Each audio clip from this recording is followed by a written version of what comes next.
अस्सलामुअलैकुम वीवर्स, मैं उम्मीद करता हूँ आप सब खैरियत से होंगे। और आपने सेमीफाइनल देखा होगा जिस तरीके से इंडिया ने जो है डिफीट दी है इंग्लैंड को। एक कम्प्रीहेंसिव डिफीट आप इसे कह सकते हैं। इजी विन था। पूरे मैच में इंग्लैंड कहीं नज़र ही नहीं आया।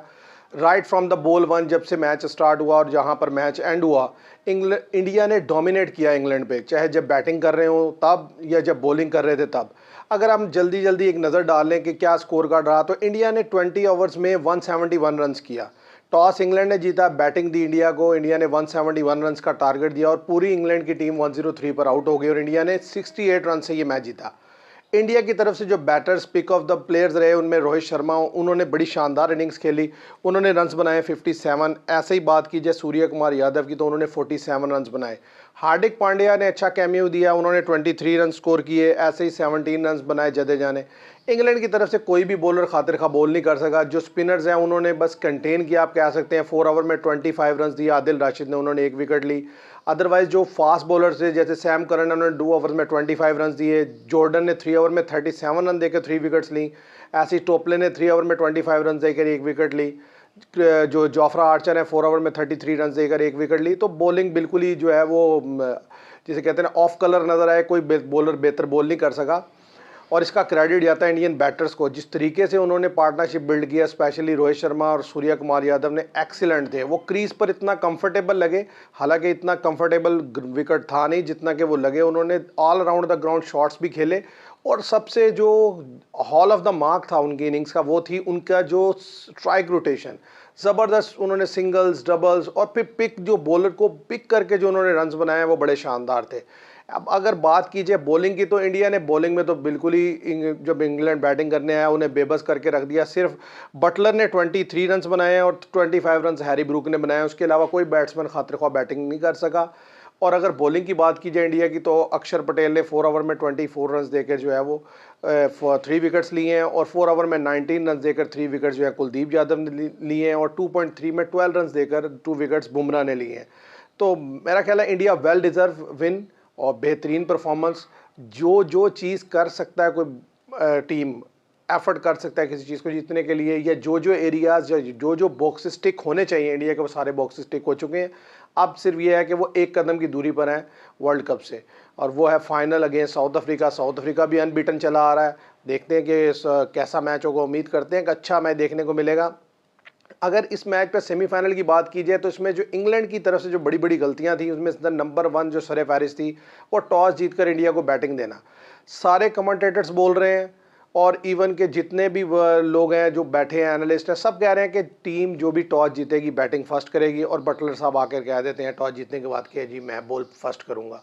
भाई ये स्लो ट्रैक है, इसकी प्रीवियस हिस्ट्री ये है कि विकेट जो है हर गुजरते टाइम के साथ स्लो होगा। और आप सब ने देखा भी जिस तरीके से पहली ही इनिंग्स में बॉल नीचे रह रहा था, जिस तरीके से रोहित शर्मा आउट हुए, विराट कोहली आउट हुए, तो उस टाइम पक्का मुझे ये यकीन था कि अगर 130-40 रन भी बोर्ड पर लग गया तो इंग्लैंड ये चेज़ नहीं कर सकेगा, क्योंकि सेकंड इनिंग्स में बॉल मजीद जो है वो लो रहेगा। और जिस तरीके की आपने देखा होगा आदिल राशिद और लिविंगस्टन की जो गेंद जो है वो ब्रेक हो रही थी, तो वो सेकंड इनिंग्स में ज़ाहिर और ज़्यादा ब्रेक भी हुई, ग्रिप भी किया सरफेस से उसने, तो वो तो बेबस करके रख दिया। तो सबसे बड़ा जो ब्लंडर किया है मैं कहता हूँ वो बटलर ने, वो था टॉस जीतकर इंडिया को दावत देना। और दूसरी चीज़ ये कि जब आपने दावत दे दी तो अब इंडिया जो है वो 6 ओवर में 46 फॉर 2 होते हैं। अब आपको चाहिए था कि आप उनको रिस्ट्रिक्ट करें, रोकें, लेकिन आप उनके ऊपर प्रेशर बनाने के बजाय प्रेशर रिलीज़ करवा रहे हैं। नेक्स्ट 2 ओवर्स आप जितना कैजुअल होकर गेंद करते हैं वो 19 रन बनाते हैं और 8 ओवर्स में 65 रन इंडिया बना लेता है। अब 8 ओवर में जब 65 हो जाता है तो बारिश आ जाती है। बारिश के बाद है जब आप आते हैं तो आप प्लान करके आते हैं कि किस तरीके से आप विकेट गिराएंगे। अब इंग्लैंड क्या करता है, दोनों एंड से स्पिनर लगा देता है। वहाँ पे इंडिया बहुत सेंसिबल खेलता है, वो कोई ज़्यादा हिटिंग करने की कोशिश नहीं करते, सिंगल डबल करते हैं, मैच को आगे चलाते हैं और नेक्स्ट 4 ओवर्स में वो ले जाते हैं मैच को 12 ओवर्स में 91 फॉर 2। अब जब 4 ओवर विकेट नहीं गिरती तो सैम करन को वापस लाता है इंग्लैंड और वो 100 ओवर में 19 रन कंसीड कर देते हैं, उनके अगेंस्ट 19 रन बनाते हैं और 110 हो जाता है 13 ओवर में। तो व्यूवर्स ये वो सिचुएशन थी जहां पर इंग्लैंड के हाथ से मैच निकल गया, क्योंकि 13 ओवर्स में जब 110 रन बन गया, 2 विकेट गिरी हैं और विकेट भी ऐसा है कि जिस पर 150 रन 140 रन यानी कि एवरेज है, यानी कि आप इतना बना लें तो आप मैच जीत लेते हैं। तो वहां पर 110 रन 13 ओवर में हो जाता है 2 विकेट पे। अब अगले 7 ओवर में डेफिनेटली ज़ाहिर है उन्होंने रन्स तो बनाना था। अब उसमें क्या हुआ कि जब रोहित शर्मा आउट होते हैं, सूर्य कुमार आउट होते हैं, तो जो नेक्स्ट 4 ओवर का फेज़ है उसमें वो जस्ट 22 रन्स बनाते हैं। 17 ओवर्स में 132 फॉर 4 होता है इंडिया का। लेकिन नेक्स्ट 3 जो लास्ट के 3 ओवर्स हैं उनमें वो 39 रन्स बना देते हैं, क्योंकि ज़ाहिर है उनकी विकेट्स इन हैंड है। तो इंडिया ने बड़ी सेंसिबल बैटिंग की और सबसे बड़ी बात उनके लड़के रिस्पॉन्ड कर रहे हैं।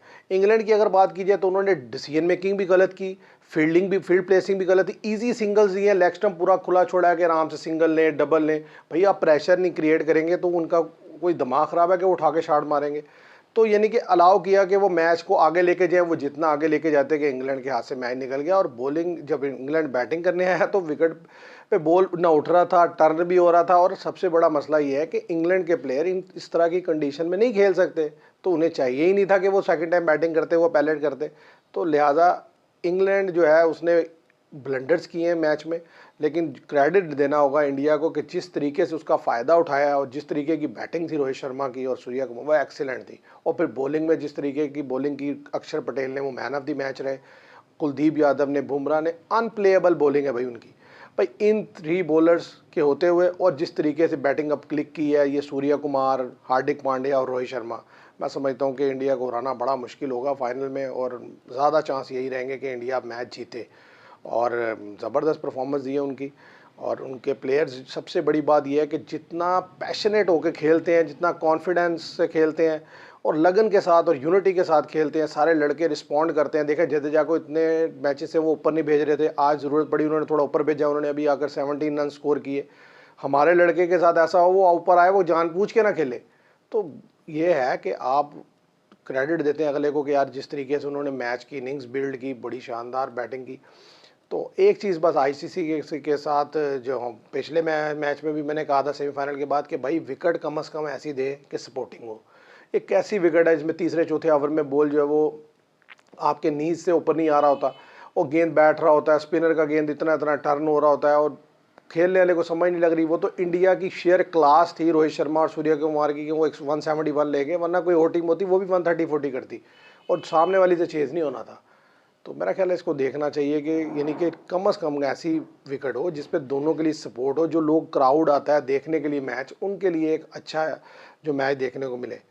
तो मैं उम्मीद करता हूँ व्यूअर्स आपको मेरी वीडियो पसंद आएगी। अगर वीडियो पसंद आए तो इसे लाइक कीजिएगा, शेयर कीजिएगा, चैनल को सब्सक्राइब कीजिएगा। Thank you very much.